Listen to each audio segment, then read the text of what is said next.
অজিঙ্ক্য রাহানেকে যাঁরা জানেন চেনেন, ৩৬ বছর বয়সে ভারতীয় ব্যাটারের পুনর্জন্মে বিন্দুমাত্র আশ্চর্য নন। এরা বলেন যে ক্রিকেটের প্রতি নিষ্ঠা জীবিত থাকলে, খেলার প্রতি ভালোবাসা অক্ষত থাকলে বয়স যে আজও ফ্যাক্টর নয়, তার সর্বশেষ উদাহরণ সম্ভবত রাহানে। একদিক থেকে ভাবলে ভুল নয়। যে বয়সে পৌঁছে ক্রিকেটার ব্যাংক ব্যালেন্স চেক করে, ধারাভাষ্যে কোথায় কি সুযোগ আছে খোঁজ নেয়, বিবিধ ব্যবসায়িক ইনভেস্টমেন্টে মন দেয়, সেই ৩৬-এ রাহানে কি না আর দিন ৪ পর আইপিএল ক্যাপ্টেন্সি করতে নামছেন। আর সেটাও কোন টিম? না, কেকেআর। চেন্নাই সুপার কিংস আর মুম্বই ইন্ডিয়ান্সের পর সফলতম ফ্র্যাঞ্চাইজি, তিনখানা আইপিএল ট্রফি রয়েছে যাদের। টি-20 নিয়ে একটা সম্যক ধারণা হল এটা তারুণ্যের ফরম্যাট। অত্যধিক ফাস্ট পেস্ট। এ সম্পূর্ণ তিলক বর্মায় সাঙ্গিশান অভিষেক শর্মাদের গণগণে সৌর্যের মঞ্চ।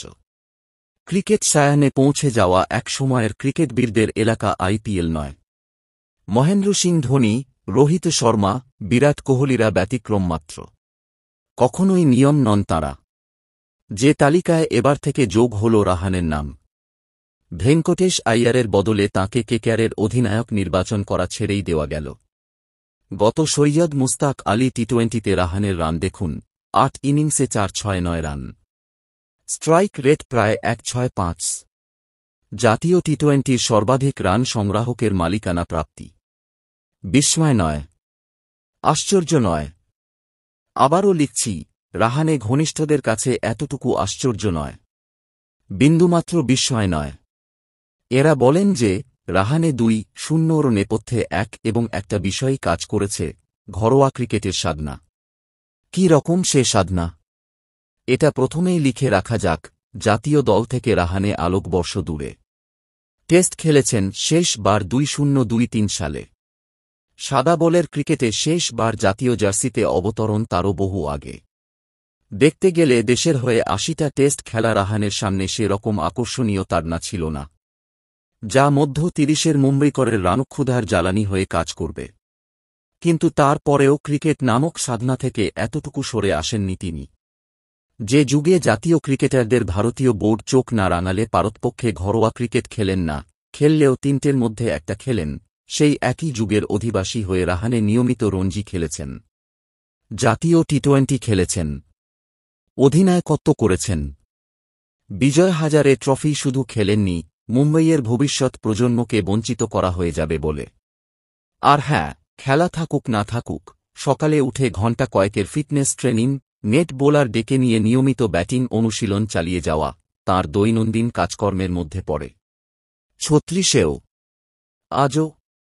এবং সেটা ভারতীয় দলে প্রত্যাবর্তনের সামান্যতম সম্ভাবনা নেই জেনেও।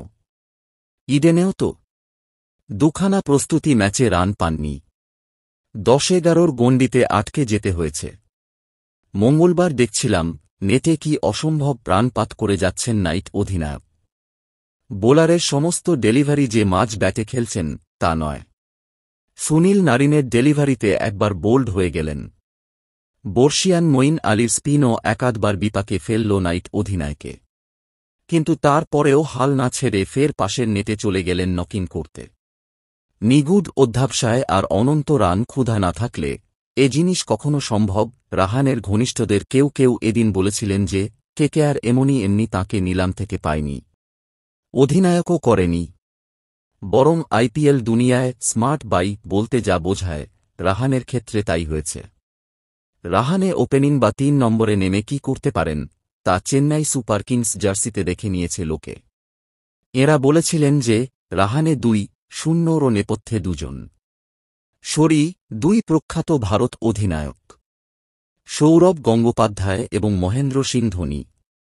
ভারতীয় বোর্ড প্রেসিডেন্ট থাকার সময় শোনা যায় রাহানেকে নাকি একবার সৌরভ বলেছিলেন যে আর যাই হয়ে যাক, কখনো ঘরোয়া ক্রিকেটের হাত না ছাড়তে, কখনো উপেক্ষা না করতে। কারণ ভারতীয় ক্রিকেট সিস্টেমে প্লেয়ারকে বাঁচিয়ে রাখে ঘরোয়া ক্রিকেটের প্রতিদ্বন্দ্বিতা। রাহানে যাতে নাকি সঙ্গে সঙ্গে সহমত পোষণ করেন। দ্বিতীয় জন ধোনি সিএসকেতে থাকাকালীন এক মুম্বই ইন্ডিয়ান্স ম্যাচ বদলে দিয়েছিল রাহানের আইপিএল গতিপথ। সেই ম্যাচের আগে নাকি রাহানেকে আলাদা করে ধোনি বলে দেন, দেখো খেলাটা ওয়ানখেড়েতে, তোমার ঘরের মাঠ, তাই তুমি এখানে কি করে রান করবে আমি জানতে চাইব না। তুমি তোমার মতো করে করো। টিমকে একটা ভালো স্টার্ট দাও এবং রাহানে নেমে সেদিন মুম্বাই ইন্ডিয়ান্স বোলিংয়ের উপর কিভাবে চড়াও হয়েছিলেন স্কোরবোর্ড খুললেই দেখে নেওয়া যাবে।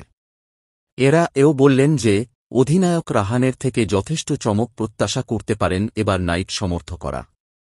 বলা হল মুম্বইকর অত্যন্ত ধুরন্ধর অধিনায়ক। বাইরে থেকে দেখে শুধু বোঝা যায় না। ভালো তো। ব্যাটার রাহানে, অধিনায়ক রাহানে যত ভালো করবেন তত কেকেআরের ভালো। ট্রফি ধরে রাখার শর্ত রয়েছে যে, এবং রাহানে যত ভালো করবেন তত দেশ ক্রিকেটের জন্যও ভালো। অজিঙ্ক্য রাহানে জিতলে যে শুধু কেকেআর জিতবে না, একই সঙ্গে জিতবে ভারতবর্ষের ঘরোয়া ক্রিকেট।